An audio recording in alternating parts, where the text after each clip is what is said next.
Dear student, हम लोग previous class में इंटरफेरेंस ऑफ लाइट का पार्ट 1 देखे थे, जिसमें हमने आपको प्रकाश का व्यतिकरण के बारे में और उसकी शर्तों के बारे में बताया था। आज हम लोग बेसिक थ्योरी ऑफ इंटरफेरेंस के बारे में स्टडी करेंगे। देखिए, होता है क्या, इससे पूर्व भी हम आपको बताए कला संबद्ध स्रोत के बारे में। होता क्या है कि एक प्राथमिक स्रोत S है और एक वर्णीय स्रोत है, उससे हम दो स्रोत प्राप्त करते हैं। तो दो स्रोत जो हमारा S1 और S2 है, वो हमारा प्राथमिक स्रोत से समान दूरी पर है, और S1 और S2 कला संबद्ध स्रोत है। अब है क्या कि जो स्रोत S1 और S2 है, उससे प्रकाश की किरणें निकलती हैं, और इस प्रकार हमारे पास दो तरंगे हो जाती है। तो द्वितीयक तरंगे जो है, उनका कलांतर को हम फाई ले लेते हैं, यानी द्वितीयक तरंग जो है वो प्रथम तरंग से फाई से आगे रखती है। क्लियर है? इस प्रकार हम देखेंगे यहाँ कि पहला जो तरंग है, जो स्रोत S1 से निकल रहा है, तो उसका जो इक्वेशन है, वेव इक्वेशन, वो है हमारा A sin ओमेगा t, और एक दूसरा इक्वेशन जो है वो है हमारा दूसरा इक्वेशन, यानी हो गया दूसरे स्रोत S2 से जो हमारा दूसरा वेव निकला, उसका wave equation A sin omega t plus 1। देखिए, ये जो दूसरा जो तरंग है, ये इसी कोण से आगे रहता है, ये हमारा कलांतर है। क्लियर है? इसको आप ऐसे भी समझ लीजिए, जैसे प्रीवियस क्लास में आपको हम बताए कि ये एक वेव है, ये हमारा एक वेव है। मान लो इसका जो एम्पलीट्यूड है, ये हमारा A है यहाँ। अब जो है एक और तरंग हम ले लेते हैं, इसका एम्पलीट्यूड मान लिया जाए कि ये हमारा इस जगह पे B मान लिया। तब आपका व्यतिकरण का घटना होगा, जिसमें आपका संपोषी व्यतिकरण यहाँ प्राप्त होगा। क्लियर है? समझ गया होंगे? प्रीवियस वीडियो में हमने आपको बताया था, इसको A1 इसको A2 माना। आज हम लोग इसको A मान रहे हैं, इसको B। क्लियर? इसको अब यहाँ आप B मान लीजिए आज के लिए, ठीक है? इसको B। A और B क्या है? A जो है आयाम है किसका? ये फर्स्ट वाला वेव का। B क्या है? आयाम है किसका? सेकेंड वाला वेव का। क्लियर है? अब अध्यारोपण का प्रिंसिपल क्या है वो देखें। अध्यारोपण के सिद्धांत से, अध्यारोपण के सिद्धांत से ये देखना है, अध्यारोपण का प्रिंसिपल हमारा क्या था, यानी प्रिंसिपल ऑफ सुपरपोजिशन। तो सुपरपोजिशन में क्या होगा कि दो, ये हम क्या बता रहे, इंटरफेयर करना, यानी आपस में मेल जोल बढ़ाना। तो दोनों तरंगें आपस में मिलेगी,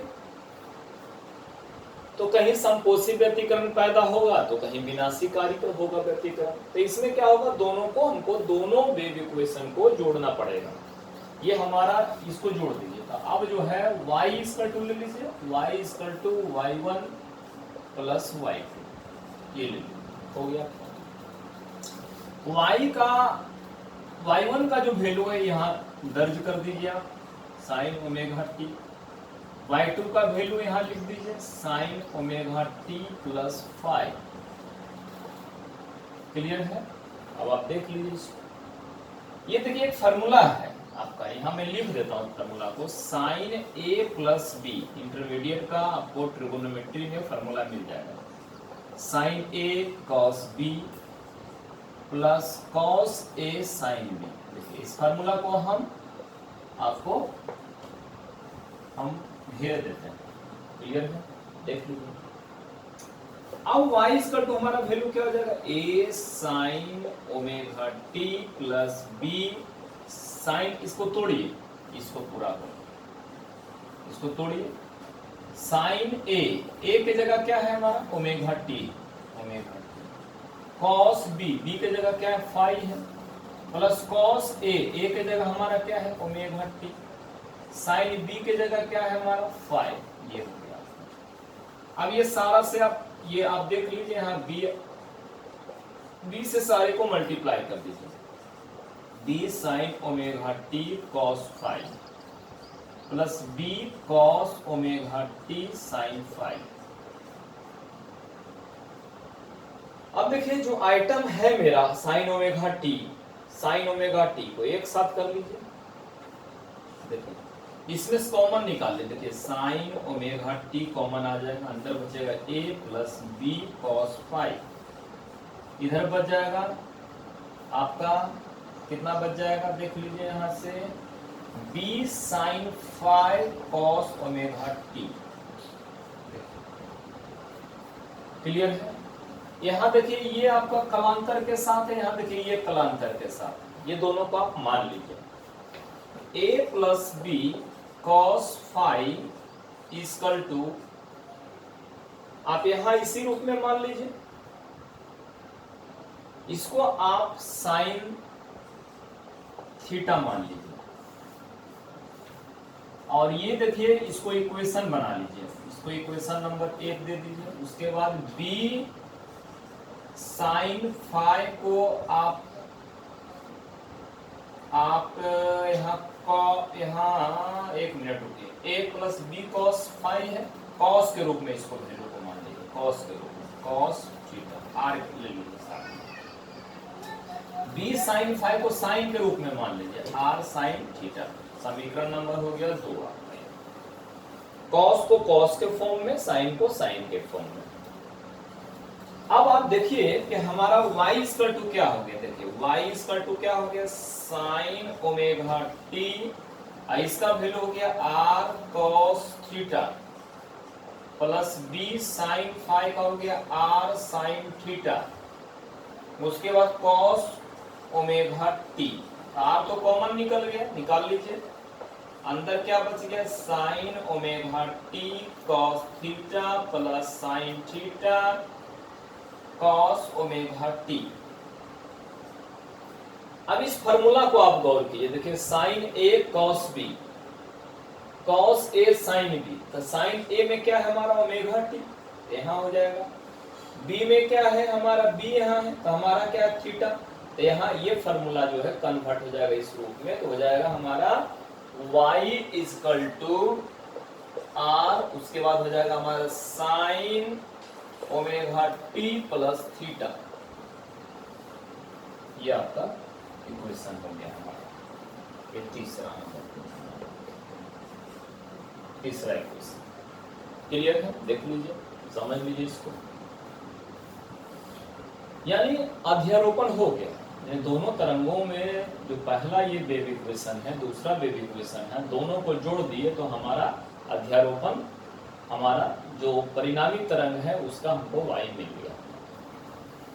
okay, displacement of the particle.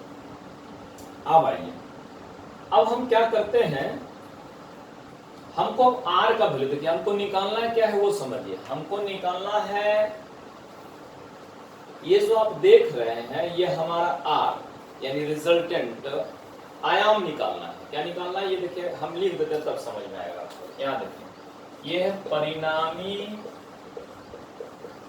तरंग जो दोनों से बन रहा है, दोनों से मिलकर का आयाम, यानी amplitude of the resultant wave. Clear है? अब हमको आर निकालना है, तो आर कैसे निकलेगा देखिए, यहाँ आप समीकरण 1 को वर्ग करते हैं, समीकरण 2 को वर्ग करते हैं, तो आप ये स्क्वायर हो जाएगा, ये स्क्वायर हो जाएगा, फिर जोड़ देंगे। तो आप ले लीजिए समीकरण नंबर 1, समीकरण नंबर 1 तथा 2 को वर्ग करके जोड़ने, वर्ग करके जोड़ने, वर्ग कर दीजिए। देखिए यहां से उठाते हैं, r square cos square theta plus इधर भी जोड़िए इसको, r square sine square theta equal to, पहले कॉस वाला ले लीजिए, देखिए a plus b cos five का whole square plus b sine five का होल स्क्वायर, ये दोनों का स्क्वायर कर दीजिए। देखिए यहाँ हो जाएगा R square cos square theta plus sine square theta, इधर तोड़ दीजिए, A square plus 2ab cos 5 plus B square cos square 5 plus B square sine square 5। तो ये देखिए sine square theta plus cos square theta क्या पढ़े थे, 1 होता है इसका, तो ये हो गया r square equal to a square plus 2ab cos 5 plus ये देखिए बी स्क्वायर कॉमन हो जाएगा, cos square 5 plus sine square 5 का वैल्यू 1 हो जाएगा, यानी ये बी स्क्वायर हो गया। तो आपका जो ये इक्वेशन आ गया आपका इक्वेशन 4 कर लीजिए, आप चाहिए तो यहाँ से आर निकाल लीजिए, रूट अंडर ए स्क्वायर प्लस 2ab या B square plus 2ab cos 5, ये समीकरण आप चाहें तो इसको 5 करें। ये हुआ हमारा परिणामी जो तरंग है उसका आयाम। फिर इसके बाद की बात हम आगे कर रहे हैं, क्लियर है यहाँ तक?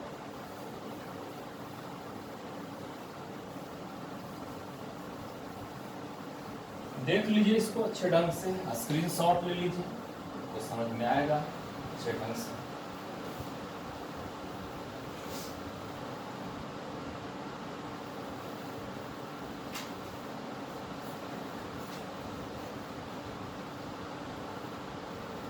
अब हमारा देखिए पहले हम क्या निकाले हैं, amplitude of the resultant wave.